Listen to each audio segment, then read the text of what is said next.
There we go. Hey, it's Mr. Willis.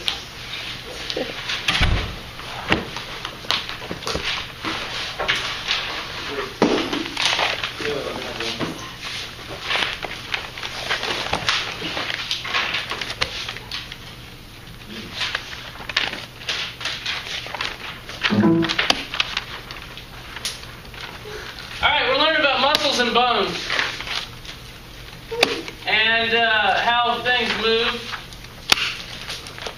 And, hey, there's an exoskeleton. Have you ever heard of an exoskeleton before? Many invertebrates have exoskeletons. Yeah, there's nothing inside of it because this bug crawled out of its exoskeleton. What organisms with exoskeletons will do is they have to crawl out of their exoskeleton if they want to grow, because the exoskeleton is a protective structure. And so once they grow big enough, they can't grow anymore because the exoskeleton's in the way. They crawl out of it like that bug has just done. And then they secrete a new exoskeleton. But before secreting the new exoskeleton, they'll drink a lot of water, usually. Usually that's what they do. They drink a lot of water and their whole body expands because all the water that's in their body.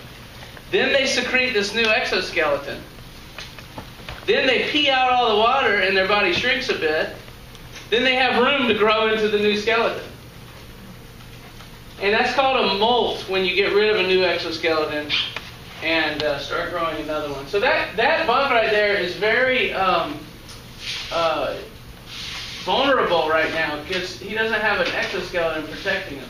Usually they kind of hide out while they're growing the new one. Exoskeletons are good because they protect you from damage. I mean, you could flick a roach across the room and it slams into the wall and it lands and it just runs off. It doesn't even hurt them. Exoskeletons are good for protection, but they're bad is in the fact that they're real heavy. And so bugs can't grow bigger than a certain size or their exoskeleton's too heavy. You know, the biggest bugs are, they're big, they're like that, but they're not like an elephant. Oh my God. They can't grow that big. So, what's that? What bug is that? Oh, there's some big spiders in the rainforest that are like the size of a dinner plate. There's a spider that can fly. Yeah, really? It's very scary. I didn't know that. Never heard of that before. I think it was in our bio book, actually. Now, most organisms have endoskeletons. I should say, actually, most organisms have exoskeletons because there's more insects and crustaceans on the world than there are vertebrates. But many animals do have an endoskeleton. All the vertebrates do. And the skeleton, there's a frog skeleton there. It has muscles attached to it that allow for movement, supports the body. The skeleton is the storehouse for calcium.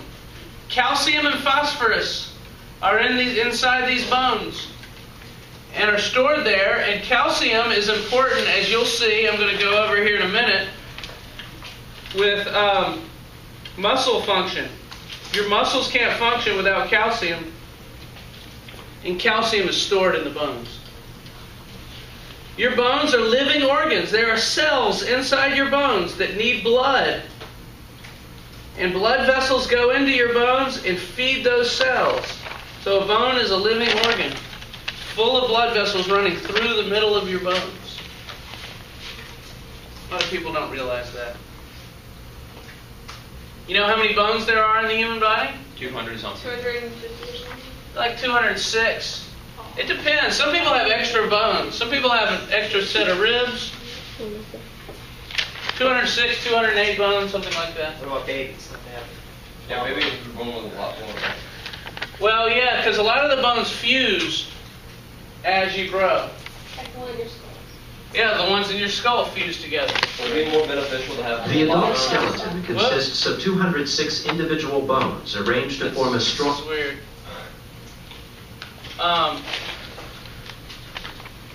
There you can see the names of all the bones. We learned them all in anatomy. If you're interested, take the anatomy class. And we learn the names of all the bones. And each bone has parts too. Like the femur here, that's the biggest bone, the upper leg bone, and the femur has about 10 parts that we've learned in anatomy. The head of the femur, the neck of the femur, the greater and lesser trochanters, all sorts of things. So, if you like to learn about the body, you take anatomy next. The adult skeleton. The back. There's the skull. The skull is actually 22 bones that are all fused together. Why do they fuse? That doesn't seem very effective. Why not have a bunch of different... Why aren't they separate? Why aren't they separate from one another? No, why aren't they all one big bone? Well, because the one reason is the skull can't. Our brain is so big that the skull can't fit through through this hole here when the mom's having the baby. So the head has to actually stretch when the mom's giving birth. And if all the bones were already fused together, it wouldn't be able to do that. So the bones are unfused. When the baby's born, the head actually elongates, the baby gets through, and then those bones grow together later. Is that why babies have soft spots? Yeah, that's soft spot is the space between the bones where there's no bone. You want the bones to grow together because that's more protection. You don't want soft spots in there where you can get to your brain easily.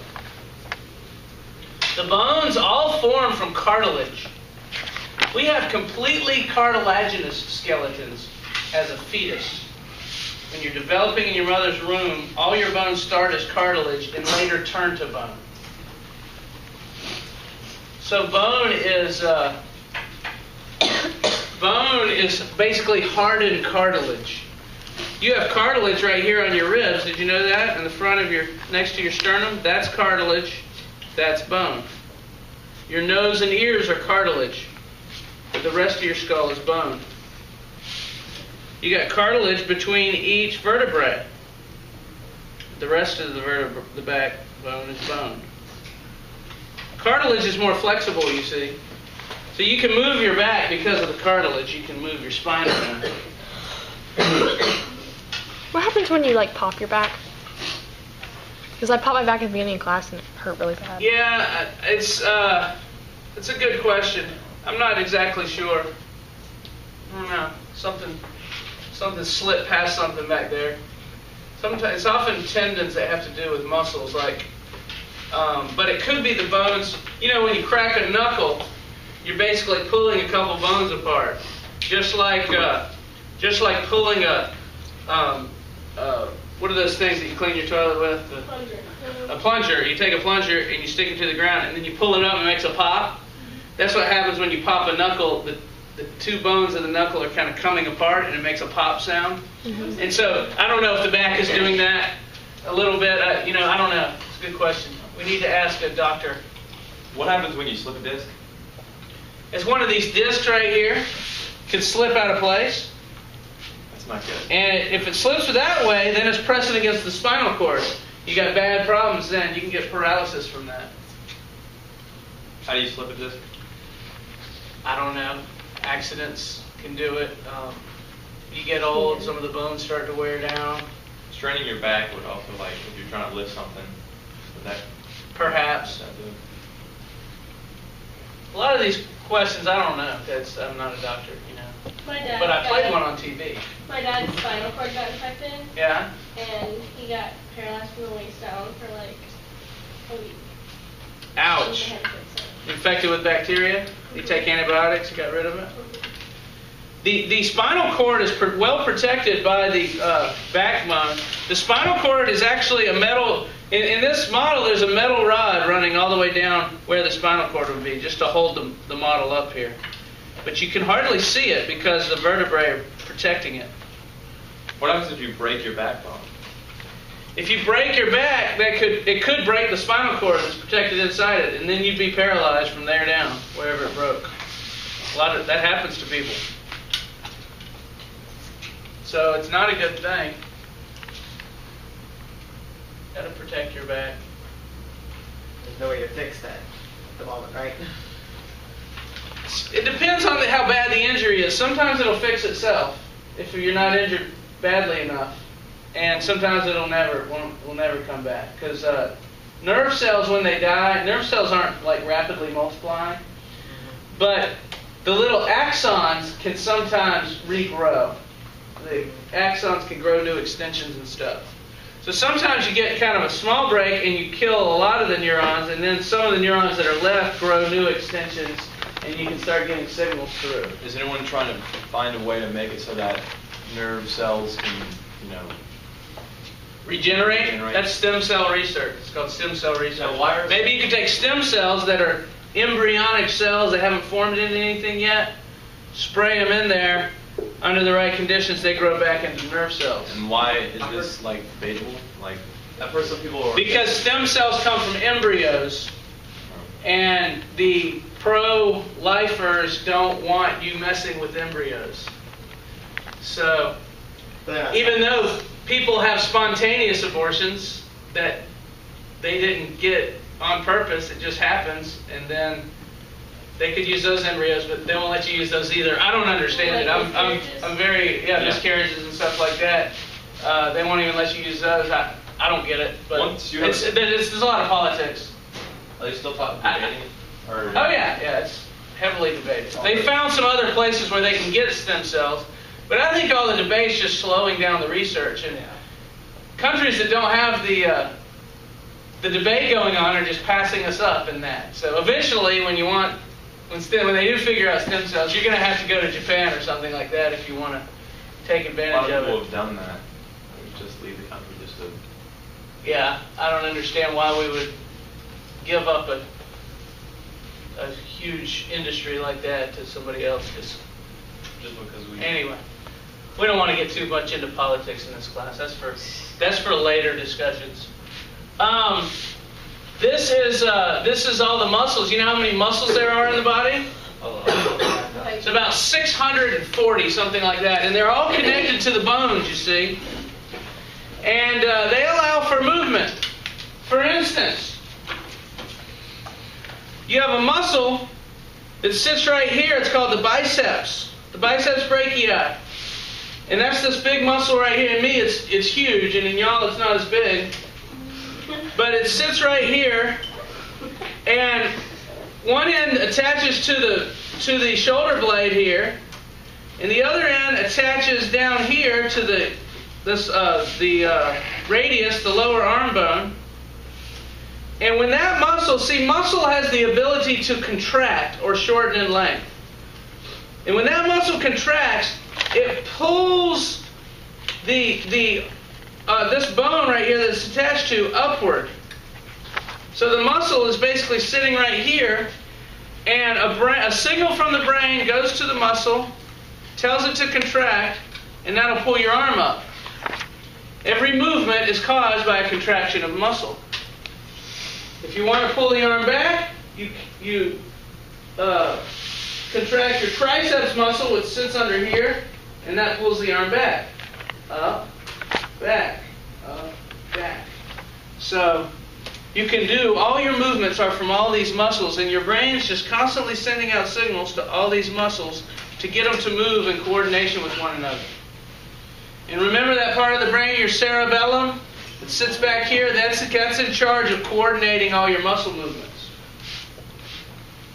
And so, what we want to learn, really, in anatomy, we've memorized all these muscles. You don't have to know them for this class. That would be a waste of time trying to memorize all those muscles. Oh, there you see the two muscles. There's the biceps. When it contracts, it pulls the arm up. You see how it's attached there. And here's the triceps. When it contracts, it pulls the arm back down. What's that question? It's attached to your elbow here, and it pulls it down. Yeah. Now, I've noticed where the bicep is attached to the forearm. Yes. Why wouldn't it attach further, I guess, down? Further down? Because wouldn't that be easier to pull it up? Yeah, but if it attached further down, you wouldn't be able to bend your arm as much because you'd have a tendon running through there. So it attaches at the spot that's not so far down that you don't get full arm bend, but it's not so far up that it's too hard to pull. So interesting the way this works. Now, so what I'm going to show you, I think the only thing you would see on the AP exam, or not the only thing, but the thing they would probably want to test you on is the knowledge of how the muscle cell works. How does a muscle get shorter in length and contract to pull a bone? That's what we're going to talk about today. And here we have a nerve coming down. A nerve, this is a neuron. Can you tell this is a neuron? And this is a little axonal bulb here, an axon terminal. And the signal comes down and it spreads out to all these axon bulbs. And guess what's released from the axon membrane? Neurotransmitter. Nice, neurotransmitters. There is a particular type of neurotransmitter Acetylcholine? that controls muscle. It's called acetylcholine. Are you with me, Jordan? So-called You're reading it? Okay. I couldn't tell what you were doing there. Acetylcholine causes the muscle cell, and this is a muscle cell. You see it right here? We call it a muscle fiber because muscle cells are very long. They run the entire length of your muscle. So each muscle cell runs the entire length of your muscle, and it has multiple nuclei. And so they're weird-looking cells. So we don't call them muscle cells, we call them muscle fibers. And so that's a single muscle fiber, and that's a single muscle fiber, and that's a single muscle fiber. And if you look inside the muscle fibers, you see this, all these little circular constructions here. Those are made of a couple of proteins that are real important for working this. They're called actin and myosin. These are muscle proteins.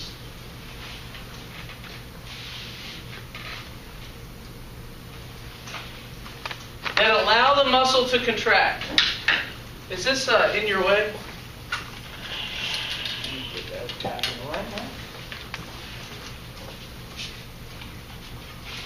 So what I'm going to show you here is how the muscle contracts.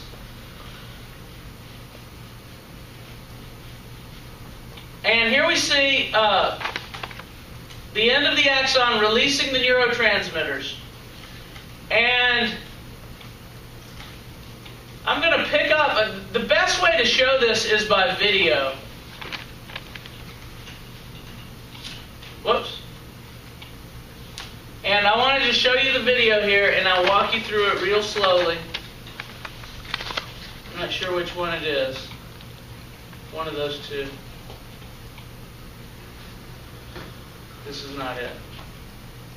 This one.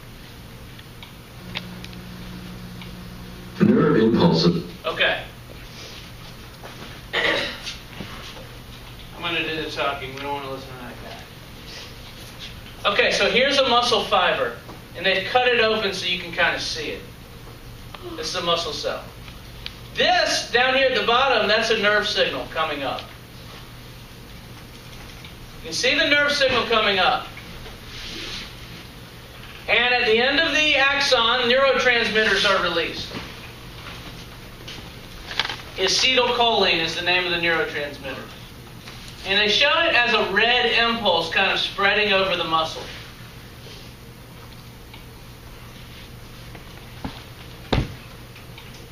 And what happens is, here's the muscle fiber.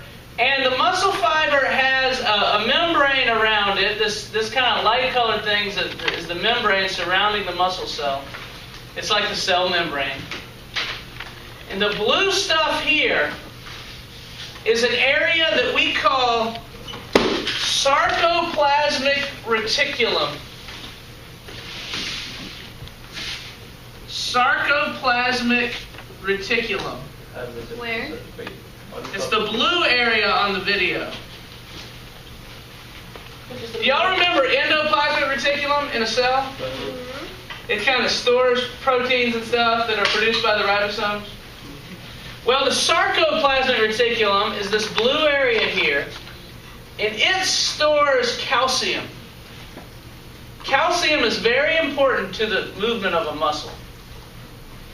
And so this whole blue area is calcium storage. And so, by the way, sarco means muscle. If you ever hear sarco, that means muscle. So, the signal comes up, the neurotransmitters are released, it causes a new impulse to move down these special lines here. Stop this.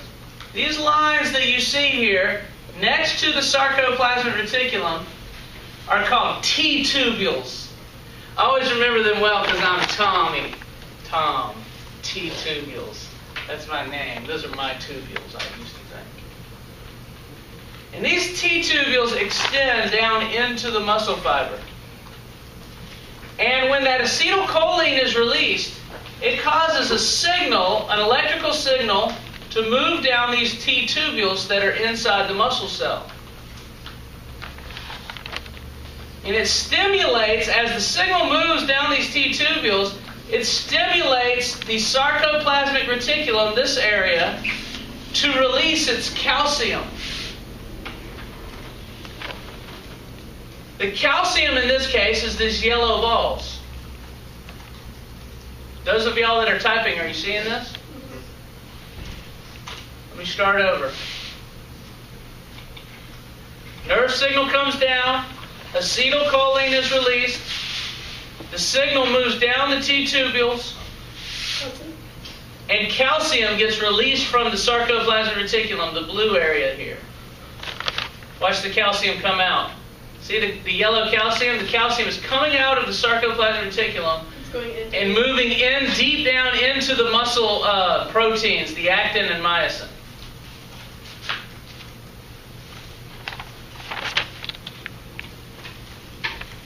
I want you to notice this, one more thing. You see from this picture, there's sarcoplasmic reticulum down here deep too. Those signals just don't go just along the surface, the signals go down deep into the muscle cell of those electrical signals, and calcium is released all throughout the muscle cell. Are y'all okay? Anybody freaking out? Good? Dante, you good back there? Yeah. Ask a question if you have one. So the calcium moves down to the proteins? Yeah, the calcium is released from the sarcoplasmic reticulum and goes down into the proteins, the actin and myosin. And the next thing I'm going to show you is the actin and myosin. There's the calcium being released. Where's it going? And here we go. Now we're down deeper. And here's the calcium. Now this is a protein called actin. And this down here is a protein called myosin. The actin and myosin, they kind of overlay one another like this. The myosin tend to be thicker filaments, and the actin tend to be thinner filaments. A filament is like a wire. These are kind of wiry proteins. The myosin, which is this one, has a cross bridge on it. This thing right here is called a cross bridge. It's like an oar. It's like a paddle. And this myosin cross bridge is going to be able to reach up and grab the actin. This is the actin up here. This actin is this long protein that is covered with these green molecules I'm showing here. Now let's watch what happens. That's the calcium that was released. And watch what happens. The calcium binds to a special receiver molecule here called troponin. That's a receiver molecule. And it receives the calcium that was released. Is that one actin? This whole thing up here is actin. It includes this troponin, and this green wire here that's called tropomyosin. And I'll show you. There we go. See this green wire here? That's also a protein called tropomyosin. Troponin, tropomyosin, and all this blue stuff here makes up what we call an actin filament. So The actin protein. troponin binds to tropomyosin. Yes, the troponin is attached to the tropomyosin. And when the calcium is received by the troponin, it's going to cause this whole complex to shift and move. And here you see it shifting and moving. Watch it shift. It's going to do it. Watch it. Up. See it shifted places? And if you notice earlier, the tropomyosin, the green rope-like molecule, was blocking these myosin binding sites. These little things that look like birds' beaks or Pac-Man or something like that, they were being blocked by the tropomyosin. And now what will happen is this myosin cross bridge, which is part of the myosin protein, can reach up and grab the actin and can pull it. And can pull it. There we go, see? And then ATP, good old ATP comes and causes it to release and go up and pull again.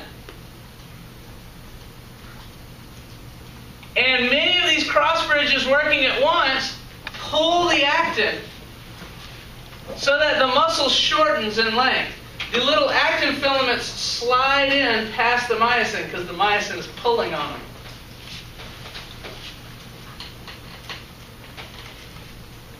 Are y'all with me here? Mm-hmm. Wait, I don't understand how when the tropomyosin's blocking, what do they block? The receptor sites? Yes, they're called myosin binding sites. Does the myosin bind to the tropomyosin? Let's see. Okay, so here comes the signal down the T tubules. The calcium is released. Calcium is released. The calcium binds to the troponin. The tropomyosin moves. Watch it move. Move, move, move. Now it moves. Now the myosin binding sites are exposed. Now the myosin can reach up and grab the actin and pull it. And ATP is used to do this. Pull. ATP is used to have it let go and pull again, basically. So every pull is using ATP. So what we're doing is we're causing the actin, let's say that my right hand is the actin, to slide past the myosin, and so the whole muscle is going to shorten. Yes?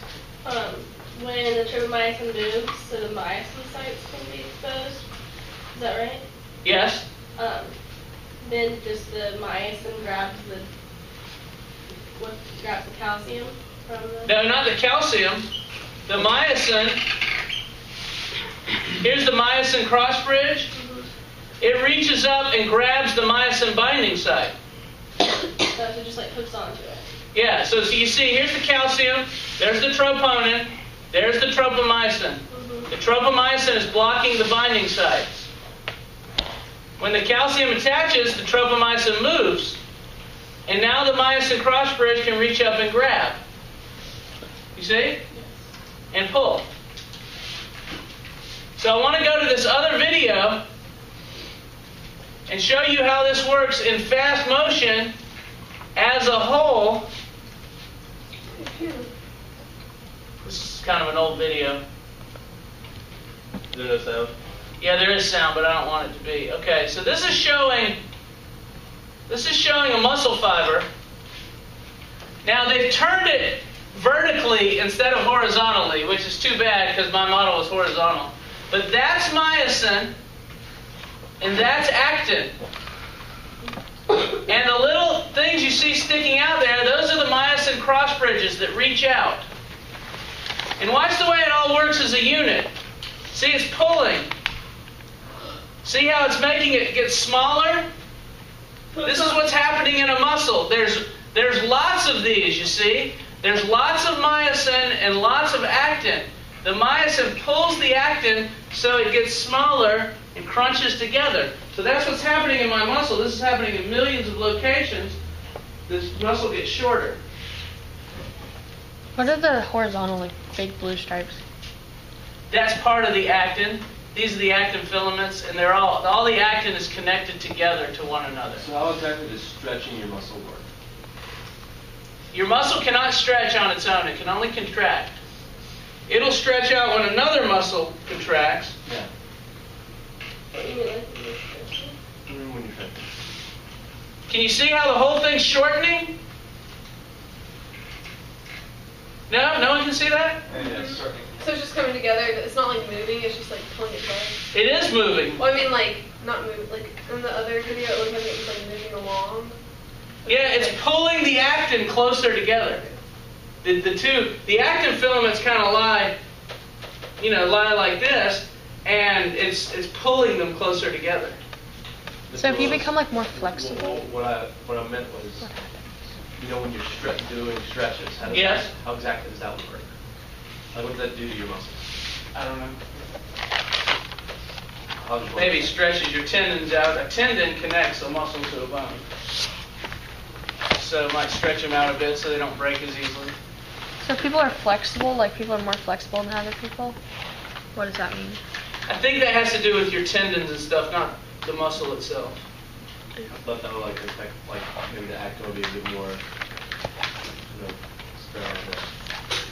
What about bodybuilding?